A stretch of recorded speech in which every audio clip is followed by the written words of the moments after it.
No direito processual civil, a resposta do réu representa o conjunto de mecanismos processuais colocados à disposição da parte demandada para exercer o contraditório e a ampla defesa diante da pretensão formulada pelo autor.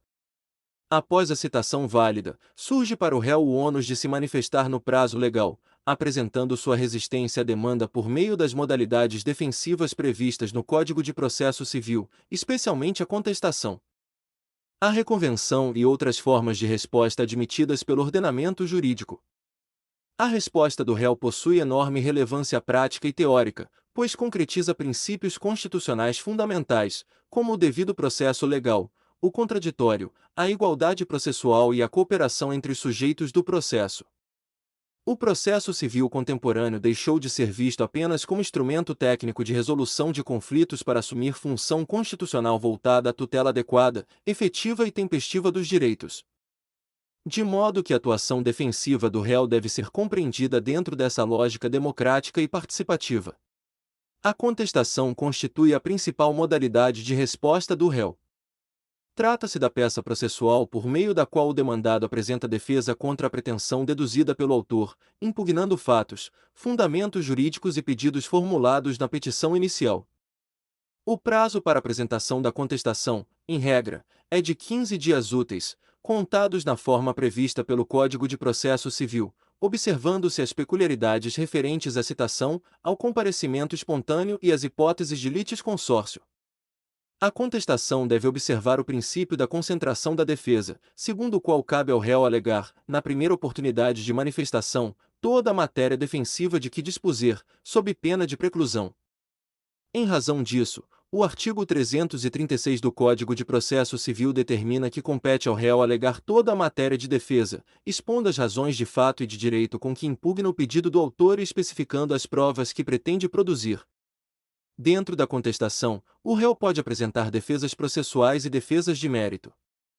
As defesas processuais, também chamadas preliminares, dirigem-se contra o próprio processo ou contra o exercício do direito de ação, buscando impedir o desenvolvimento válido e regular da relação processual.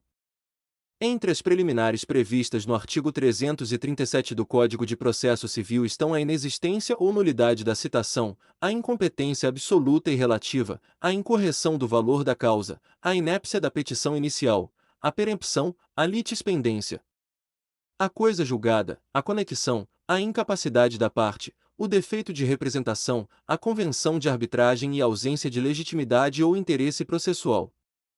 Algumas dessas matérias podem ser conhecidas de ofício pelo juiz, especialmente quando relacionadas a pressupostos processuais ou condições da ação, enquanto outras dependem de alegação da parte, sob pena de preclusão.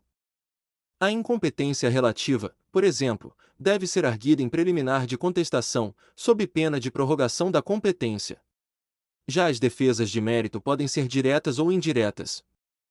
Na defesa de mérito direta, o réu nega os fatos constitutivos alegados pelo autor ou contesta as consequências jurídicas pretendidas.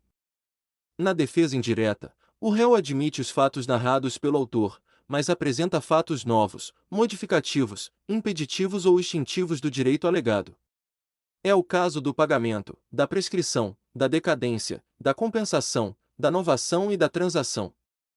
O ônus da prova desses fatos defensivos, em regra, incumbe ao réu, conforme a distribuição estabelecida pelo artigo 373 do Código de Processo Civil.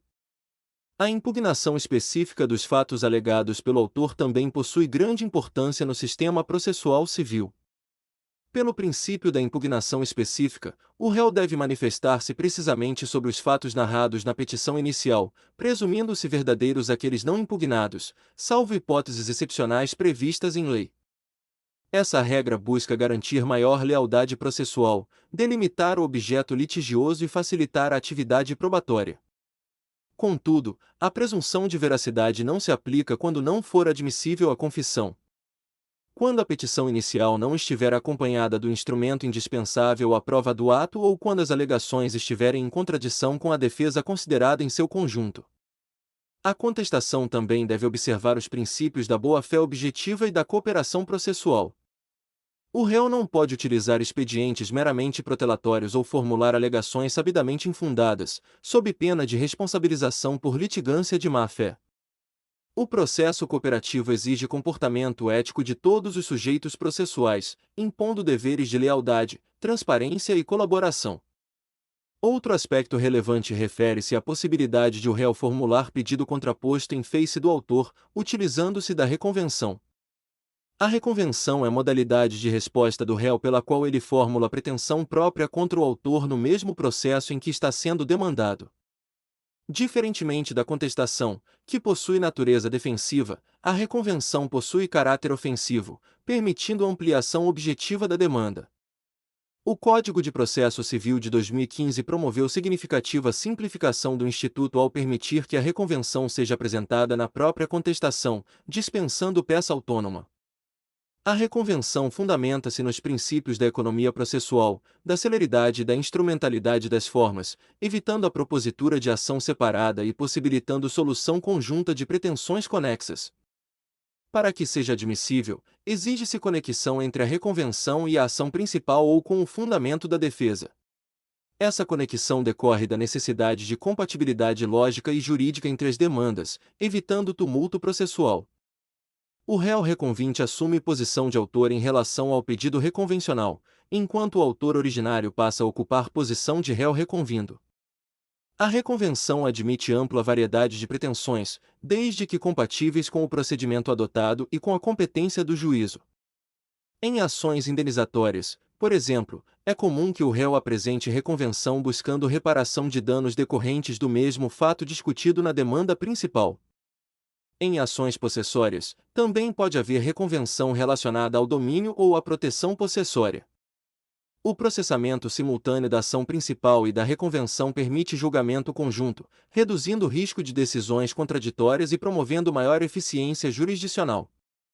A desistência da ação principal ou eventual extinção sem resolução do mérito não impede o prosseguimento da reconvenção, desde que esta possua autonomia suficiente. Isso demonstra que a reconvenção não constitui mera defesa, mas verdadeira ação incidental. A contestação e a reconvenção podem coexistir na mesma peça processual, permitindo ao réu tanto resistir à pretensão do autor quanto formular pretensão própria. Além disso, o Código de Processo Civil admite reconvenção mesmo sem contestação, hipótese em que o réu opta apenas pela formulação de pedido contraposto. Outro tema fundamental relacionado à resposta do réu é a revelia. A revelia ocorre quando o réu, devidamente citado, deixa de apresentar contestação no prazo legal. Trata-se de situação processual que produz relevantes consequências jurídicas, embora não signifique automaticamente procedência do pedido do autor. A principal consequência da revelia consiste na presunção de veracidade dos fatos alegados na petição inicial, conforme previsto no artigo 344 do Código de Processo Civil. Essa presunção possui natureza relativa, podendo ser afastada em determinadas hipóteses legais. Não haverá efeito material da revelia quando houver pluralidade de réus e algum deles contestar a ação, quando o litígio versar sobre direitos indisponíveis. Quando a petição inicial não estiver acompanhada de documento indispensável ou quando as alegações do autor forem inverossímeis ou estiverem em contradição com as provas constantes dos autos. A revelia também produz efeitos processuais importantes, como a dispensa de intimação do réu revel sem advogado constituído. Nessa hipótese, os prazos fluem independentemente de intimação pessoal. Contudo, caso o réu revel constitua advogado posteriormente, passará a ter direito à intimação regular dos atos processuais. Apesar dos efeitos da revelia, o juiz não está dispensado do dever de analisar a presença dos pressupostos processuais, das condições da ação e da suficiência probatória necessária ao julgamento. Mesmo diante da revelia, o magistrado deve verificar se os fatos narrados conduzem juridicamente ao pedido formulado e se não há nulidades ou ilegalidades que impeçam o acolhimento da pretensão. O sistema processual brasileiro adota a persuasão racional do juiz, de modo que a ausência de contestação não implica automática condenação. Em causas envolvendo direitos indisponíveis, interesses de incapazes, relações de família ou questões de ordem pública, a atuação judicial torna-se ainda mais cuidadosa. A revelia também não impede a produção de provas quando o magistrado entender necessária a instrução processual. O réu revel pode intervir no processo em qualquer fase, recebendo no estado em que se encontra. Embora não possa repetir atos já preclusos, poderá participar da instrução probatória, apresentar memoriais e interpor recursos cabíveis, desde que respeitadas as limitações decorrentes da preclusão temporal. Essa possibilidade decorre do princípio constitucional da ampla defesa. A resposta do réu deve ser analisada em conjunto com os princípios estruturantes do processo civil contemporâneo. O contraditório não se resume à mera ciência dos atos processuais, mas compreende efetiva possibilidade de influência sobre a formação da decisão judicial. O réu possui direito de participar ativamente do debate processual e produzir provas.